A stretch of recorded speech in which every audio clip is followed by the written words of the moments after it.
شروع اللہ کا نام لے کر جو بڑا مہربان نہایت رحم والا ہے۔ حامیم، کتاب روشن کی قسم کہ ہم نے اس کو قرآن عربی بنایا ہے تاکہ تم لوگ سمجھو، اور یہ بڑی کتاب یعنی لوح محفوظ میں ہمارے پاس لکھی ہوئی اور بلند مرتبہ ہے، حکمت والی ہے۔ تو کیا ہم پھیر دیں گے تمہاری طرف سے یہ کتاب نصیحت موڑ کر اس بنا پر کہ تم ایسے لوگ ہو جو حد پر نہیں رہتے؟ اور ہم نے پہلے لوگوں میں بھی بہت سے پیغمبر بھیجے تھے، اور جو پیغمبر بھی ان کے پاس آتا تھا تو وہ اس سے ضرور تمسخر کرتے تھے، تو جو ان میں سخت زور والے تھے ان کو ہم نے ہلاک کر دیا، اور پہلے لوگوں کی حالت گزر چکی۔ اور اگر تم ان سے پوچھو کہ آسمانوں اور زمین کو کس نے پیدا کیا ہے، تو کہہ دیں گے کہ ان کو غالب اور علم والے اللہ نے پیدا کیا ہے، جس نے تمہارے لیے زمین کو بچھونا بنایا اور اس میں تمہارے لیے رستے بنائے تاکہ تم راہ راست پر چلو، اور جس نے ایک اندازے کے ساتھ آسمان سے پانی نازل کیا، پھر ہم نے اس سے مردہ زمین کو زندہ کیا، اسی طرح تم زمین سے نکالے جاؤ گے۔ اور وہی ہے جس نے سب چیزوں کے جوڑے بنائے اور تمہارے لیے کشتیاں اور چوپائے بنائے جن پر تم سوار ہوتے ہو تاکہ تم ان کی پیٹھ پر چڑھ بیٹھو، اور جب اس پر بیٹھ جاؤ پھر اپنے پروردگار کے احسان کو یاد کرو اور کہو کہ وہ ذات پاک ہے جس نے اس کو ہمارے زیر فرمان کر دیا، اور ہم میں طاقت نہیں تھی کہ اس کو بس میں کر لیتے، اور ہم اپنے پروردگار کی طرف لوٹ کر جانے والے ہیں۔ اور انہوں نے اس کے بندوں میں سے اس کے لیے اولاد مقرر کی، بے شک انسان سراسر ناشکرا ہے۔ کیا اس نے اپنی مخلوقات میں سے خود تو بیٹیاں لیں اور تم کو چن کر بیٹے دے دیے؟ حالانکہ جب ان میں سے کسی کو اس ہستی کی یعنی لڑکی کی خوشخبری دی جاتی ہے جو انہوں نے اللہ کے لیے بیان کی ہے تو اس کا چہرہ سیاہ پڑ جاتا ہے اور وہ اندر ہی اندر گھٹنے لگتا ہے۔ کیا وہ ہستی جو زیوروں میں پرورش پائے اور جھگڑے کے وقت بات نہ کر سکے اللہ کی اولاد ہو سکتی ہے؟ اور انہوں نے فرشتوں کو کہ وہ رحمان کے بندے ہیں اس کی بیٹیاں ٹھہرایا۔ کیا یہ ان کی پیدائش کے وقت حاضر تھے؟ ان قریب ان کی شہادت لکھ لی جائے گی اور ان سے باز پرس کی جائے گی۔ اور کہتے ہیں اگر رحمان چاہتا تو ہم ان کو نہ پوچھتے، ان کو اس کا کچھ علم نہیں، یہ تو صرف اٹکلیں دوڑا رہے ہیں۔ یا ہم نے ان کو اس سے پہلے کوئی کتاب دی تھی کہ یہ اس سے استدلال کرتے ہوں؟ بلکہ کہنے لگے کہ ہم نے اپنے باپ دادا کو ایک طریقے پر پایا ہے اور ہم انہی کے قدم بقدم چل رہے ہیں، اور اسی طرح ہم نے تم سے پہلے کسی بستی میں کوئی خبردار کرنے والا نہیں بھیجا مگر وہاں کے خوشحال لوگوں نے کہا کہ ہم نے اپنے باپ دادا کو ایک راہ پر پایا ہے اور ہم قدم بقدم انہی کے پیچھے چلتے ہیں۔ پیغمبر نے کہا اگرچہ میں تمہارے پاس ایسا دین لایا ہوں کہ جس رستے پر تم نے اپنے باپ دادا کو پایا وہ اس سے کہیں زیادہ سیدھا رستہ دکھاتا ہو، تو کہنے لگے کہ جو دین تم دے کر بھیجے گئے ہو ہم اس کو نہیں ماننے کے، تو ہم نے ان سے انتقام لیا، سو دیکھ لو کہ جھٹلانے والوں کا انجام کیسا ہوا۔ اور جب ابراہیم نے اپنے باپ اور اپنی قوم سے کہا کہ جن چیزوں کو تم پوجتے ہو میں ان سے بیزار ہوں، ہاں جس نے مجھ کو پیدا کیا وہی مجھے سیدھے رستے پر لے چلے گا، اور یہی بات وہ اپنے بعد اپنی اولاد میں چھوڑ گئے تاکہ وہ اللہ کی طرف رجوع رہیں۔ بات یہ ہے کہ میں ان کفار کو اور ان کے باپ دادا کو مال و متاع دیتا رہا یہاں تک کہ ان کے پاس حق اور صاف صاف بیان کرنے والا پیغمبر آ پہنچا، اور جب ان کے پاس حق یعنی قرآن آیا تو کہنے لگے کہ یہ تو جادو ہے اور ہم اس کو نہیں ماننے کے، اور یہ بھی کہنے لگے کہ یہ قرآن ان دونوں بستیوں یعنی مکے اور طائف میں سے کسی بڑے آدمی پر کیوں نازل نہ کیا گیا؟ کیا یہ لوگ تمہارے پروردگار کی رحمت کو بانٹتے ہیں؟ ہم نے ان میں ان کی معیشت کو دنیا کی زندگی میں تقسیم کر دیا اور ایک کے دوسرے پر درجے بلند کیے تاکہ ایک دوسرے سے خدمت لے،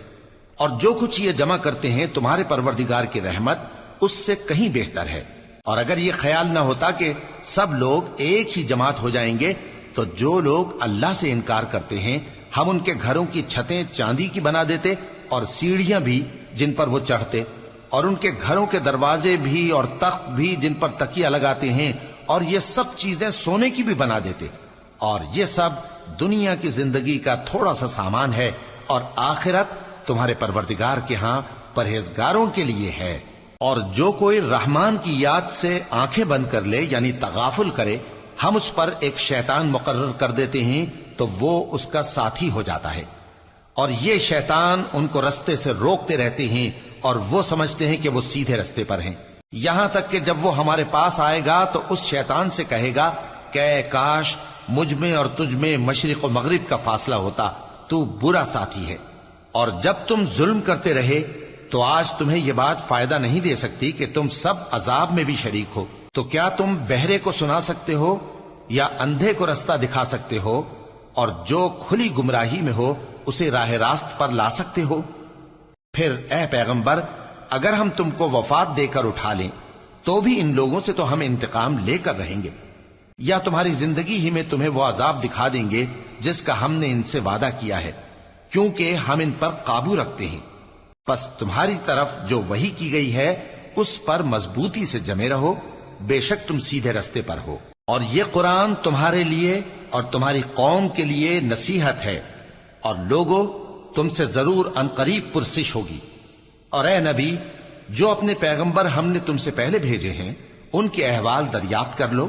کہ کیا ہم نے رحمان کے سوا اور معبود ٹھہرائے تھے کہ ان کی عبادت کی جائے؟ اور ہم نے موسیٰ کو اپنی نشانیاں دے کر فرعون اور اس کے درباریوں کی طرف بھیجا، تو انہوں نے کہا کہ میں پروردگار عالم کا بھیجا ہوا ہوں۔ پھر جب وہ ان کے پاس ہماری نشانیاں لے کر آئے تو وہ ان نشانیوں پر ہنسنے لگے، اور جو نشانی ہم ان کو دکھاتے وہ پہلی سے بڑی ہوتی تھی، اور ہم نے ان کو عذاب میں پکڑ لیا تاکہ باز آئیں، اور کہنے لگے کہ اے جادوگر، اس عہد کے مطابق جو تیرے پروردگار نے تجھ سے کر رکھا ہے اس سے دعا کر، بے شک ہم ہدایت یاب ہوں گے۔ سو جب ہم نے ان سے عذاب دور کر دیا تو وہ عہد شکنی کرنے لگے، اور فرعون نے اپنی قوم سے پکار کر کہا کہ اے قوم، کیا مصر کی حکومت میرے ہاتھ میں نہیں ہے، اور یہ نہریں جو میرے محلوں کے نیچے بہ رہی ہیں میری نہیں ہیں؟ کیا تم دیکھتے نہیں؟ بے شک میں اس شخص سے جو کچھ عزت نہیں رکھتا اور صاف گفتگو بھی نہیں کر سکتا کہیں بہتر ہوں۔ تو اس پر سونے کے کنگن کیوں نہ اتارے گئے، یا یہ ہوتا کہ فرشتے جمع ہو کر اس کے ساتھ آتے؟ غرض اس نے اپنی قوم کو بے عقل کر دیا اور ان لوگوں نے اس کی بات مان لی، بے شک وہ نافرمان لوگ تھے۔ پھر جب انہوں نے ہم کو خفا کیا تو ہم نے ان سے انتقام لیا اور ان سب کو ڈبو کر چھوڑا، سو ان کو گئے گزرے کر دیا اور بعد میں آنے والوں کے لیے عبرت بنا دیا۔ اور جب مریم کے بیٹے عیسیٰ کا حال بیان کیا گیا تو تمہاری قوم کے لوگ اس سے چلا اٹھے اور کہنے لگے کہ بھلا ہمارے معبود اچھے ہیں یا وہ یعنی عیسیٰ؟ انہوں نے جو ان عیسیٰ کی مثال تم سے بیان کی ہے تو صرف جھگڑنے کو، حقیقت یہ ہے کہ یہ لوگ ہیں ہی جھگڑالو۔ وہ تو ہمارے ایسے بندے تھے جن پر ہم نے فضل کیا، اور بنی اسرائیل کے لیے ان کو اپنی قدرت کا نمونہ بنا دیا، اور اگر ہم چاہتے تو تم میں سے فرشتے بنا دیتے جو تمہاری جگہ زمین میں رہتے، اور وہ یعنی عیسیٰ قیامت کی نشانی ہے۔ تو کہہ دو کہ لوگوں اس میں شک نہ کرو اور میرے پیچھے چلو، یہی سیدھا رستہ ہے، اور کہیں شیطان تم کو اس سے روک نہ دے، وہ تو تمہارا علانیہ دشمن ہے۔ اور جب عیسیٰ نشانیاں لے کر آئے تو فرمایا کہ میں تمہارے پاس دانائی کی کتاب لے کر آیا ہوں، نیز اس لیے کہ بعض باتیں جن میں تم اختلاف کرتے ہو تم کو سمجھا دوں۔ سو اللہ سے ڈرو اور میرا کہا مانو، کچھ شک نہیں کہ اللہ ہی میرا اور تمہارا پروردگار ہے، پس اسی کی عبادت کرو، یہی سیدھا رستہ ہے۔ پھر کتنے فرقے ان میں سے الگ الگ ہو گئے، سو جو لوگ ظالم ہیں ان کے لیے درد دینے والے دن کے عذاب سے خرابی ہے۔ یہ صرف اس بات کے منتظر ہیں کہ قیامت ان پر ناگہاں آ موجود ہو اور ان کو خبر تک نہ ہو۔ جو آپس میں دوست ہیں اس روز ایک دوسرے کے دشمن ہوں گے، مگر پرہیزگار کہ وہ باہم دوست ہی رہیں گے۔ میرے بندو، آج تمہیں نہ کچھ خوف ہے اور نہ تم غمناک ہوگے۔ جو لوگ ہماری آیتوں پر ایمان لائے اور فرمانبردار بن گئے ان سے کہا جائے گا کہ تم اور تمہاری بیویاں عزت و احترام کے ساتھ بہشت میں داخل ہو جاؤ۔ ان پر سونے کی تشتریوں اور پیالوں کا دور چلے گا، اور وہاں جو جی چاہے اور جو آنکھوں کو اچھا لگے موجود ہوگا۔ اور اے اہل جنت، تم اس میں ہمیشہ رہو گے، اور یہ جنت جس کے تم مالک بنا دیے گئے ہو تمہارے اعمال کا صلہ ہے۔ یہاں تمہارے لیے بہت سے میوے ہیں جن کو تم کھاؤ گے، اور گناہگار یعنی کفار ہمیشہ دوزخ کے عذاب میں رہیں گے۔